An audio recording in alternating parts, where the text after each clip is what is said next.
Hi friends, welcome to லட்சம்ஸ் recipe.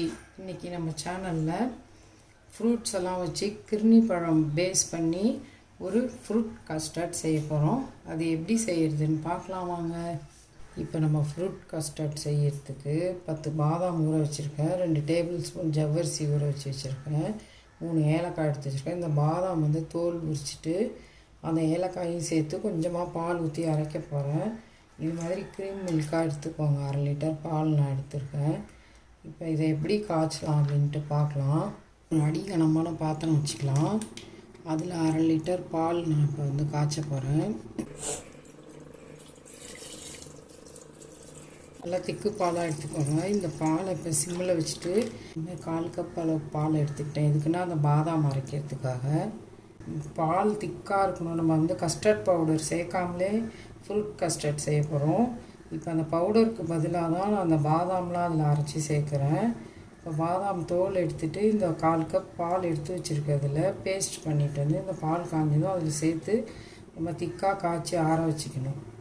பால் காய்ட்டும். அதுக்குள்ளே பக்கத்து ஸ்டவ்வில் இந்த ஜவ்வரிசி 2 டேபிள் ஸ்பூன் எடுத்து ஊற வச்சுருந்தேன் இல்லையா, இந்த ஜவ்வரிசியை எடுத்து ஒரு கிண்ணத்தில் சேர்த்து இந்த கப்பாலே 4 கப் தண்ணி சேர்த்து நல்லா வேக விடலாம். ஜவ்வரிசி கண்ணாடி பதம் மாறும்போது ஆஃப் பண்ணிவிட்டு அப்புறம் அதை தண்ணி ஊற்றி அலசி வடிகட்டிக்கணும் நம்ம. இப்போ இதை வேக வச்சிடுறேன் பக்கத்து ஸ்டவ்வில். இப்போ இந்த பாதாம்லாம் தோல் எடுத்துட்டேன். அது கூடவே 3 ஏலக்காவை சேர்த்து நல்லா இந்த 1/4 கப் பால் எடுத்து வச்சுருக்கேன் இல்லையா, இந்த பாலை சேர்த்து மிக்சி கப்பில் நல்லா நைஸாக அரைச்சிட்டு வந்துடலாம் பேஸ்ட்டாக. இப்போ பால் நல்லா காஞ்சி வருது. இப்போ பால் பொங்குற சமயத்தில் நம்ம எடுத்து வச்சுருந்த அந்த ஊற வச்சுருந்த பாதாம் 10 அரைச்சிட்டு ஏலக்காய் சேர்த்து இப்போ இந்த பாலில் சேர்த்து அதை காய்ச்சிக்கலாம். இப்போ பால் நமக்கு நல்லா திக்காக வந்துடும். ஏன்னா நம்ம இதுக்கு கஸ்டர்ட் பவுடர்னு எதையும் சேர்க்கலை. அதுக்கு பதில் தான் இந்த பாதாம் ஊற வச்சு அரைச்சி சேர்த்துருக்கேன், ஏலக்காவும் பாதாமும். ஃப்ரூட் கஸ்டர்டுக்கு நான் 1/2 கப் சர்க்கரை எடுத்துருக்கேன். இந்த பாதாம் ஏலக்காய்லாம் அரைச்சி பாலில் திக்காக காய்ச்சிருக்கோம் இல்லையா, அந்த பால்லையே இந்த 1/2 கப் சர்க்கரை சேர்த்துக்கிறேன். இந்த 1/2 கப் சர்க்கரையே போதும். அதில் நான் பாதி அளவு சேர்த்துருக்கேன் சர்க்கரை சேர்த்து இந்த பாலில் மிக்ஸ் பண்ணிக்கிறேன். இந்த 1/4 கப் சர்க்கரையை நம்ம அந்த கிர்னி பழத்தில் சேர்த்து அடிச்சுக்கலாம். 1/2 லிட்டரில் பாதாம் சேர்த்து ஏலக்காய் அரைச்சி காய்ச்சிக்கணும். 1/2 லிட்டர் பால் நம்ம இந்த மாதிரி காய்ச்சி ஆற வச்சு வச்சுக்கணும். இப்போ பழங்கள்லாம் கட் பண்ணிவிட்டு நான் காட்டுறேன். இப்போ பாருங்கள், பால் நல்லா காய்ச்சி சுண்டி வந்துருச்சு. இப்போ இந்த அளவுக்கு சுண்டுனா போதும். ஸ்டவ் ஆஃப் பண்ணிட்டாங்க. இது ஆறுனது இன்னும் நல்லா கொஞ்சம் திக்காகிடும். ஏன்னா பாதாம்லாம் அரைச்சி சேர்த்துருக்கோம், ஏலக்காய் பாதாம். இப்போ இது ஸ்டவ் ஆஃப் பண்ணிடலாம். இப்போ பாருங்கள், நம்ம ஜவ்வரிசி 2 டேபிள் ஸ்பூன் ஊற வச்சுருந்தோம். ஒரு 1/2 hour ஊற வச்சுட்டு இதில் தண்ணி சேர்த்து வேக விட்ருக்கேன். இப்போ இது நல்லா வெந்துட்டுருக்கு. நல்லா கண்ணாடி பதம் மாறுற அளவுக்கு வேக விடணும். வேகட்டும் இன்னும் ஒரு 5 நிமிஷம். இப்போ இது நல்லா வெந்து வரட்டும். இன்னும் ஒரு 5 நிமிஷம் கொதிக்கட்டும். இப்போ இந்த ஜவ்வரிசியை நம்ம வடிகட்டிக்கலாம்.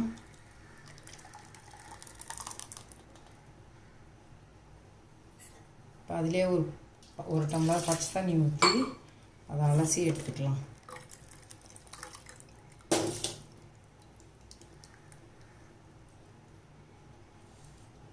இதையும் அப்படியே ஒரு பக்கமாக வச்சு ஆற விட்டுடலாம். அந்த ஜவ்வரிசி வடிகட்டியிருக்கோம் இல்லையா, இந்த வடிகட்டின ஜவ்வரிசி மேலே நான் ஒரு டம்ளர் பச்சை தண்ணி ஊற்றிருக்கேன்.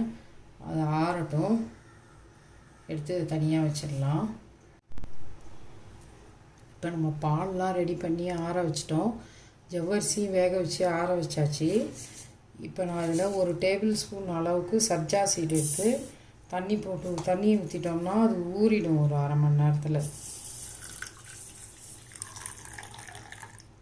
இப்போ ஃப்ரூட்ஸ் பார்த்திங்கன்னா நமக்கு விருப்பமான ஃப்ரூட்ஸ் எது வேணால் சேர்த்துக்கலாம். மாம்பழம் சேர்த்துக்கலாம். இப்போ இனிமேல் சீசன் வந்துடும். மாம்பழம் சேர்த்துக்கலாம், ஈஸியாக கிடைக்கும் மாம்பழம். அதுமாதிரி பனானா சேர்த்துக்கலாம். வாழைப்பழம், பசங்களுக்கு எந்த வாழைப்பழம் வேணால் சேர்த்துக்கலாம். மாதுளை, ஆப்பிள், பைனாப்பிள், அந்த மாதிரி ஃப்ரூட்ஸை நம்ம விருப்பப்படி எது வேணால் சேர்த்துக்கலாம் நம்ம. இப்போ நான் அந்த பழத்தெல்லாம் கட் பண்ணிட்டு உங்களுக்கு காட்டுறேன். இப்போ இந்த கிர்னி பழத்தை கட் பண்ணிக்கலாம். இந்த கிர்னி பழத்துலேருந்து நான் பாதி பழம் தான் எடுத்துக்க போகிறேன். நமக்கு எவ்வளோ தேவையோ அந்த மாதிரி எடுத்துக்கலாம். இப்போ கிர்னி பழத்தெல்லாம் கட் பண்ணிவிட்டு எல்லா ஃப்ரூட்ஸையும் கட் பண்ணிவிட்டு பார்க்கலாம். ஃபஸ்ட்டு இது உள்ளே நடுப்புற இருக்கிற சீட்ஸ் எல்லாம் நம்ம எடுத்துருக்கோம். இப்போ சீட்ஸ் எல்லாம் நான் எடுத்துட்டேன். இப்போ பாருங்கள், இந்த மாதிரி குட்டி நெய் கரண்டி எடுத்து உருண்டையாக இருக்கும் பாருங்கள், குட்டி நெய் கரண்டி. இதால் இப்போ இந்த மாதிரி இந்த கிர்னி பழத்தை ஸ்கூப் பண்ணி எடுத்துருக்கேன். குட்டி குட்டியாக இருக்குது பாருங்கள் அழகாக. இதெல்லாம் அந்த மற்ற ஃப்ரூட்ஸ் எல்லாம் கட் பண்ணிட்டு வந்துட்டு ஆப்பிள், திராட்சை, மாதுளம்பழம் அதெல்லாம் கட் பண்ணிக்கலாம். கட் பண்ணிட்டு வந்து காட்டுறேன். மீதி பழத்தை வந்து நம்ம கத்தி வச்சு எல்லாத்தையும் எடுத்து ஏற்கனவே 1/2 லிட்டர் தனியாக பால் காய்ச்சி வச்சுருக்கேன்னு சொன்னோம் இல்லையா, அதுலேருந்து 1 கிளாஸ் சேர்த்து இதை நம்ம வந்து ஜூஸ் மாதிரி திக்காக பண்ணி எடுத்துக்கலாம். பத்தாட்டி இன்னும் பாதி பழத்துலேருந்து இன்னும் கொஞ்சம் சேர்த்துக்கணும். நான் வச்சுருக்கிறதுலேருந்து ஜூஸ் பண்ணிட்டு வந்து காட்டுறேன். ஃப்ரூட் கஸ்டர்ட் பண்ணுறதுக்கு பழம்லாம் கட் பண்ணிட்டு வந்துட்டேன். கிர்னி பழமே ஸ்கூப் பண்ணி வச்சுருக்கேன் குட்டி குட்டியாக. திராட்சையும் கட் பண்ணியாச்சு. இந்த மாதிரி ஒரே ஒரு வாழைப்பழம் கட் பண்ணி வச்சுருக்கேன். ஆப்பிள் பாதி எடுத்துக்கிட்டேன். மாதுளம்பழம் சின்னதாக இருந்ததுனால அதை அப்படியே எடுத்துக்கிட்டேன் உரிச்சு. இப்போ வந்து நம்ம இந்த ஃப்ரூட் கஸ்டர்ட் பண்ணுறதுக்கு ஃபஸ்ட்டு ஏன் நான் பாதாம் ஊற வச்சது, ஜவ்வரிசி வேக வைக்கிறதெல்லாம் காமிச்சேன்னா எல்லாமே ஆறணும் நம்ம பண்ணுறதுக்கு. அதனால தான் ஃபஸ்ட்டு எடுத்தோடனே நான் பாலை காய்ச்சிக்கிட்டேன். 10 பாதாம் ஊற வச்சதை எடுத்து அரைச்சி ஏலக்காய் சேர்த்து அதை காய்ச்சி கொஞ்சம் சுண்டுற அளவுக்கு வச்சு அதை தனியாக எடுத்துக்கிட்டேன். அப்புறம் 1/2 லிட்டர் பால் தனியாக இப்போ காய்ச்சி வச்சுருக்கேன்னு சொன்னேன்ல, இந்த பால்லேருந்து தான் இப்போ நான் பாதி பால் எடுத்து, இல்லை நமக்கு தேவையான அளவுக்கு திக்காக இருக்கும் இந்த கிர்னி பழம் ஜூஸ்.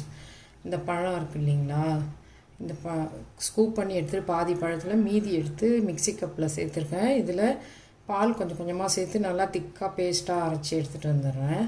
இப்போ நான் வந்து 1/2 கப் சர்க்கரை சேர்த்துக்கிட்டேன். அதுவே போதுமானதாக இருக்கும், கரெக்டாக இருக்கும்.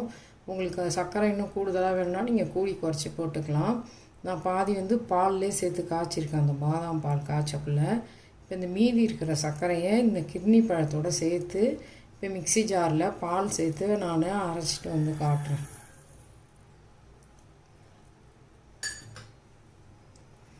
இப்போ இந்த காய்ச்சி ஆற வச்சோம் இல்லையா பால், தனியாக 1/2 லிட்டர் பால், அதில் ஏடு இருக்குல்ல, அந்த ஏடையும் சேர்த்து எடுத்து அரைச்சிக்கலாம். அப்போ தான் க்ரீமியாக நல்லா சூப்பராக இருக்கும். இந்த ஏடு இருக்குது பாருங்கள் பாலில், அந்த ஏடோடு தான் சேர்த்து நான் இப்போ அரைச்சி எடுத்துக்க போகிறேன் கிர்னி பழம். இப்போ ஃப்ரூட்ஸ் எல்லாமே கட் பண்ணிட்டு வந்துட்டேன். அந்த கிர்னி பழம் வந்து காய்ச்சி ஆறின பால் வச்சு மீதி சர்க்கரையும் போட்டு இதில் ஜூஸ் பண்ணிட்டு வந்துட்டேன் திக்காக. இப்போ எதாவது மிக்ஸ் பண்ண போகிறோம். எப்படி மிக்ஸ் பண்ணுறதுன்னு பார்க்கலாம். இப்போ ஒரு மிக்சிங் பவுல் எடுத்துக்கலாம். அந்த மிக்சிங் பவுலில் நம்ம காய்ச்சி ஆற வச்சுருக்கோம்ல, பாதாம் சர்க்கரையெல்லாம் போட்டு காய்ச்சி பாதாம் ஊற வச்சு அரைச்சது. இப்போ அந்த பால் அதில் சேர்த்துக்கலாம். பாலை சேர்த்துட்டேன். அதில் இப்போ நம்ம வந்து ஸ்கூப் பண்ணி வச்சுருக்க கிர்னி பழத்தை சேர்த்துக்கலாம். அதுமாதிரி கருப்பு திராட்சை நல்லா இனிப்பாக இருக்குது இந்த திராட்சை, அதனால தான் இதை சேர்க்குறேன். அதுமாதிரி இந்த கருப்பு திராட்சையும் சேர்த்துக்கலாம். நம்ம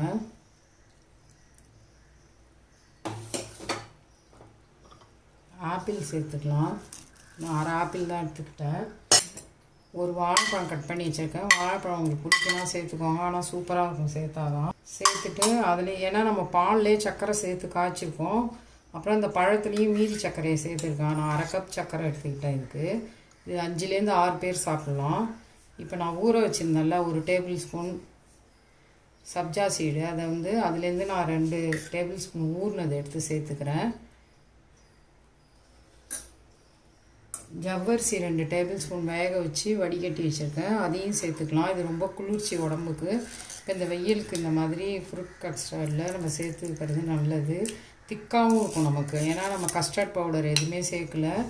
அதுக்கு பதில் தான் பாதாமும் ஏலக்காவும் அரைச்சி பாலில் காய்ச்சிருக்கேன். இப்போ இதெல்லாம் நல்லா மிக்ஸ் பண்ணி விட்டுடலாம். மிக்ஸ் பண்ணிவிட்டேன். இப்போ நம்ம கிர்னி பழம் பாதியே ஸ்கூப் பண்ணிவிட்டு மீதியை வந்து பால் சேர்த்து அடித்து எடுத்துகிட்டு வந்திருக்கேன். மீதி சர்க்கரையும் அதிலே சேர்த்துட்டேன்.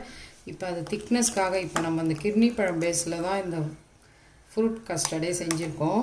ஏன்னா கஸ்டர்ட் பவுடர் எதுவுமே சேர்க்கல, கலர் எதுவும் கிடையாது, இந்த பழத்தோட கலர் தான்.